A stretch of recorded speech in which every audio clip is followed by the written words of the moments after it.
Seguimos en Velocidad Argentina, 11:21 y ya llegó el Búho. Búho, ¿cómo estás? Hola Gonza, ¿qué tal? Todo muy bien, por suerte. ¿Qué nos traes para hoy, para esta semana? Bueno, a ver, hoy vamos a pensar en tiempo de balance, tiempo de reflexión, va llegando el final de año y como siempre hemos hecho en esta columna abordaremos un pequeño balance de la gestión del primer año de gobierno de Javier Milei en materia, por supuesto, educativa, universitaria, de ciencia y tecnología. Hay mucha tela para cortar en este tema, fue un año particularmente intenso, con una agenda muy cargada en estas cuestiones y por supuesto con un cambio de paradigma en la visión que el Estado tiene sobre la educación pública y por supuesto que se tradujo en un montón de decisiones que generaron conflictos, avances, retrocesos y que nos dejan un panorama bastante desalentador de cara al año que viene para quienes creemos en la educación pública. Complicado también el tema presupuestario, me imagino, que eso va a ser uno de los puntos centrales, me imagino, del balance del tema es un Milei. capítulo del análisis porque, como sabemos, ¿no? La ley de leyes, que es el presupuesto de la nación, establece las prioridades de un gobierno, establece a qué asuntos se le van a dar más o menos preeminencia. Y ya en el momento en que el presupuesto se presentó para el debate había señales de alarma para el campo educativo y ahora que tenemos esta situación de que vamos a cerrar el año sin haber aprobado una ley de presupuesto, obviamente esa incertidumbre respecto a lo que va a pasar con la educación aumenta. Así que sí, será uno de estos capítulos. Como te decía, ¿no? ¿De qué manera nosotros podemos pensar en un balance en estos términos? ¿Cómo afecta al futuro de un país la desinversión en materia presupuestaria para la educación? ¿Cómo afecta al futuro del país el desmantelamiento del sistema científico-tecnológico? ¿Cómo afecta al futuro de un país el intento de desprestigio de parte del gobierno, por ejemplo, de las universidades nacionales? Bueno, esto dará mucho para charlar en el futuro, pero lo que sí es innegable y es evidente es que ya las acciones que ha tomado el gobierno en cada uno de estos campos ha generado impacto concreto en cada uno de estos rubros y por supuesto esta situación de incertidumbre de cara al año que viene que relatábamos abre muchos interrogantes en todos los actores del sistema educativo, en las autoridades del sistema universitario, en los organismos vinculados al sector científico-tecnológico y bueno, creo que son sectores estratégicos para el desarrollo de un país y que a contramano del discurso que plantea el gobierno está esta situación de casi muerte por inanición del sistema que creo que castiga mucho a las posibilidades de que Argentina salga del pozo en el que se encuentra de cara al futuro, ¿no? Bien. Como que el gobierno bajó un poco la espuma, la discusión, no la espuma.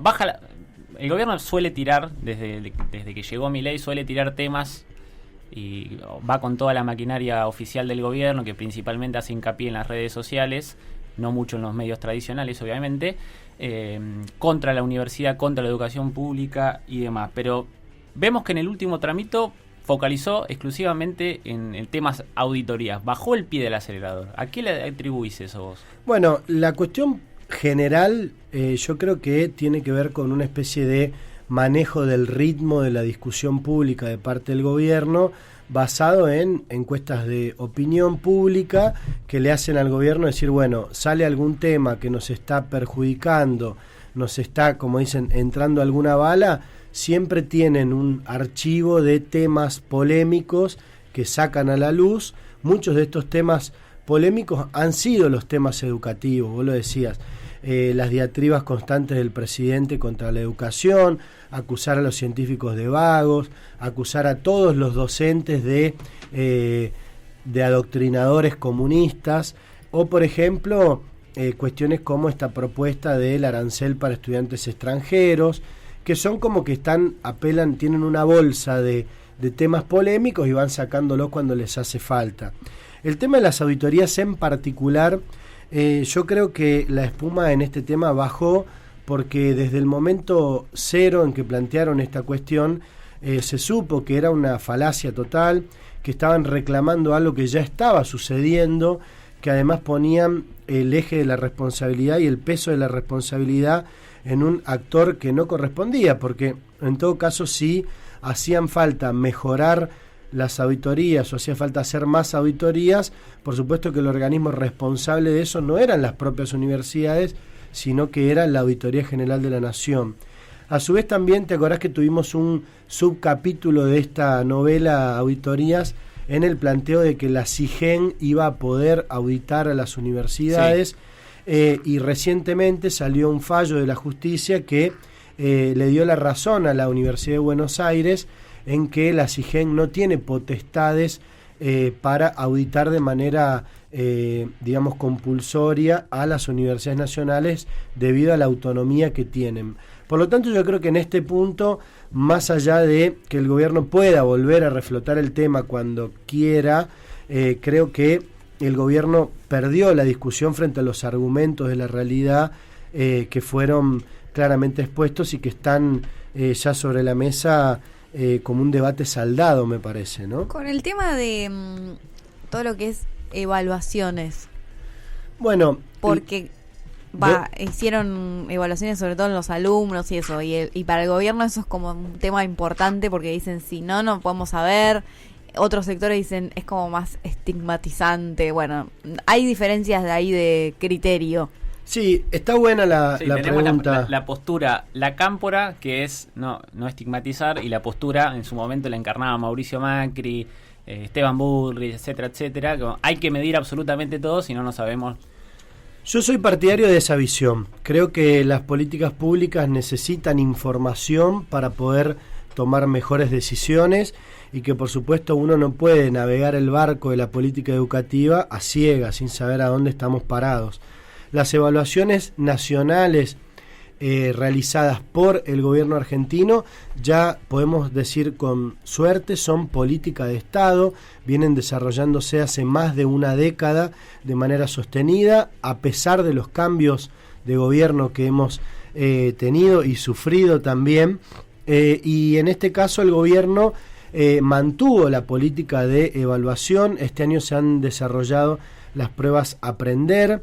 Estas pruebas son unas pruebas que se toman en todo el sistema educativo, en todo el país, para evaluar, digamos, en dónde están parados a nivel aprendizaje nuestros alumnos. Esto es decir, se miden los conocimientos adquiridos en materias principales como lengua, matemáticas y ciencias básicas, y a su vez se aprovecha la evaluación para consultar a directivos de los colegios, a docentes de los colegios, sobre cuestiones de funcionamiento de las escuelas y sobre cuestiones también, por ejemplo, de infraestructura escolar o de otras cuestiones que rodean a la educación, como por ejemplo la provisión de tecnología, comunicación para poder dar las clases. Así que esta es una de las medidas que se ha mantenido, que se sigue sosteniendo como política de Estado, y espero que a partir de los resultados que arrojan estos análisis se ajusten las tuercas necesarias para poder conseguir mejores resultados en materia educativa para nuestro país. ¿Y cómo viene el tema también de los programas educativos? Bueno, en eso es bastante diferente la situación. Así como decimos que mantuvieron la política de evaluación del sistema educativo, por el contrario, la mayoría inmensa de los programas, tanto para educación inicial, primaria y secundaria, que esto sería la educación obligatoria, como programas vinculados al sistema universitario, como programas de extensión universitaria, de bienestar, y también programas vinculados a la ciencia y la tecnología, han sido absolutamente cortados, frisados y paralizados por parte del gobierno. Esto obviamente trae un coletazo fuerte sobre la realidad de cada uno de estos tres sectores, porque eran fondos que estaban directamente destinados desde el Poder Ejecutivo Nacional para cada uno de estos rubros, y en los que se digamos, buscaba resolver o proveer infraestructura o servicios, o generar, digamos, programas que tuvieran bajada en los territorios a través de actores como investigadores, docentes o estudiantes extensionistas, y que hoy no existen más. Algunos de esos programas, solo para mencionarlos, tenés en educación obligatoria el programa de infraestructura escolar, el programa de conectividad.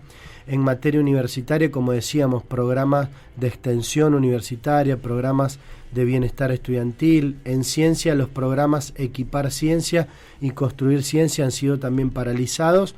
Y bueno, y al mismo tiempo se espera que para el año que viene esta situación se mantenga, o sea que siga sin financiamiento todo tipo de programas destinados a los amplios sectores educativos de los que estamos hablando. ¿Y el desempeño del secretario de Educación? Bueno, es un capítulo interesante. ¿Hay algún avance o evaluación que hagan también las provincias? Porque se sigue juntando el Consejo Federal de Educación, hay como reuniones, no llevo a entender bien si es como algo más bien formal y que después no se define nada, o si sigue como con en la misma modalidad de trabajo que había antes, porque esto del Consejo Federal de Educación estaba desde antes, así que no sé cómo fue eso en este año. Bueno, lo primero que tenemos que decir en esto es que desde la llegada de Javier Milei al gobierno, lo que antes era Ministerio de Educación pasó a ser una secretaría dentro del Ministerio de Capital Humano.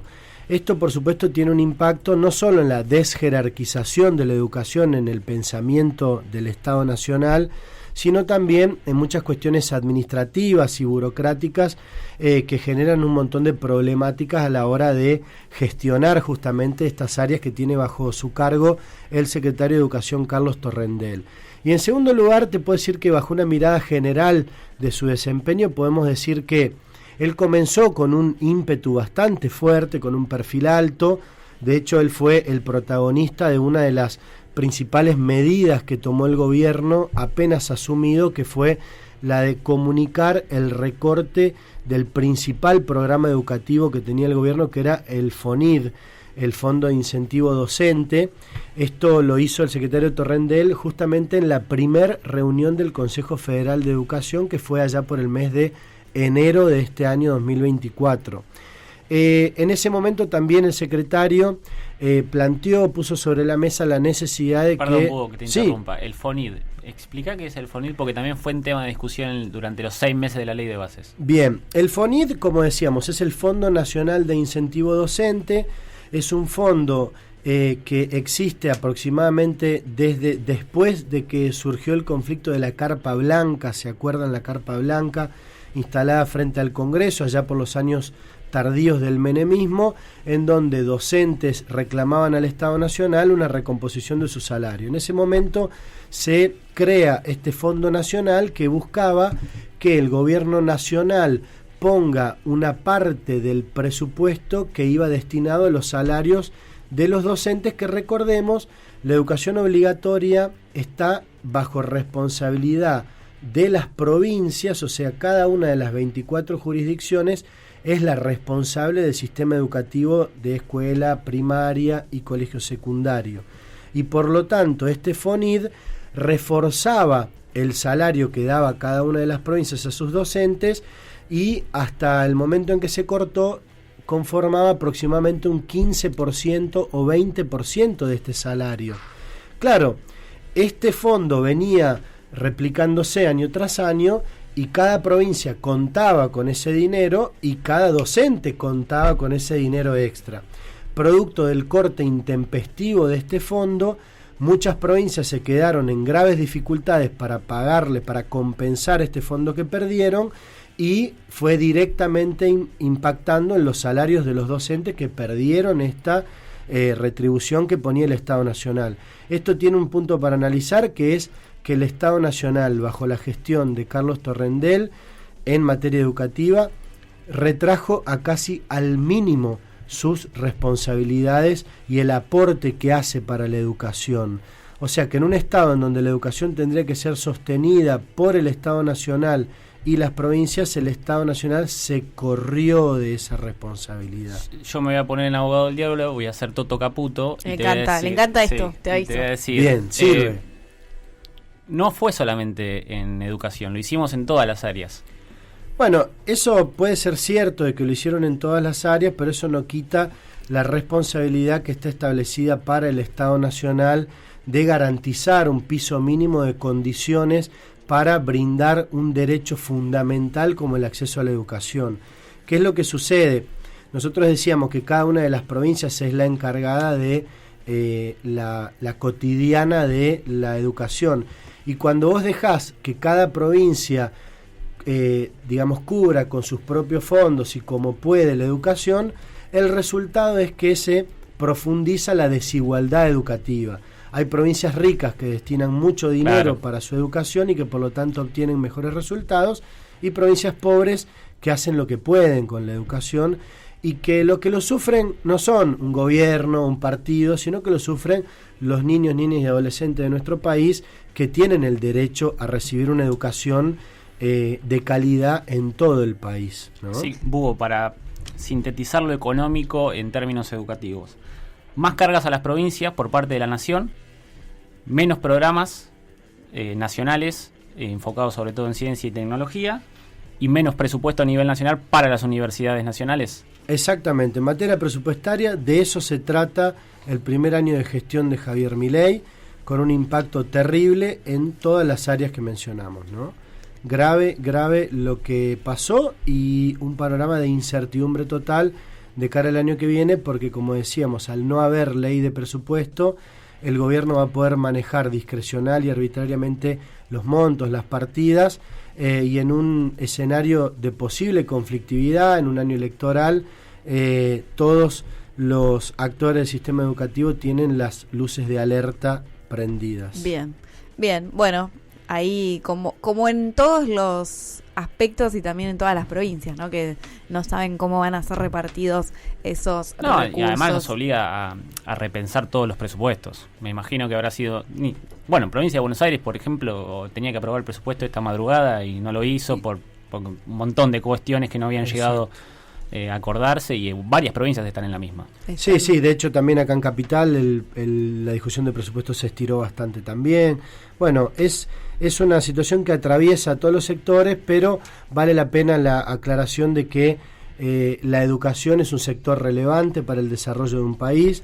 Están implicados directamente niños, niñas y adolescentes, a quienes debemos garantizar esta educación como un derecho fundamental, y es un espacio en donde, si nosotros perdemos ahora el capital que hemos construido, después cuesta mucho recuperarlo, y obviamente tiene un impacto grave para el futuro de nuestro país. Bien, bueno, muchas gracias por venir, como siempre, un placer. Nos vemos el año que viene, ¿no? Parece que sí. Bueno. Parece que sí, pero vamos a estar presentes a través de la tecnología, como saben, aprovechar la posibilidad de poder seguir charlando a través del telefonito, de un Meet, muy bien, para no perdernos ninguna información o novedad que haya circulando en materia educativa. Gracias a ustedes, felices fiestas. Igualmente, Hugo. Y arrancamos el año que viene con todo, Perfecto, bueno, nos hablamos el año que viene. Felicidades también para vos, Emilio Búho Cornaglia, nuestro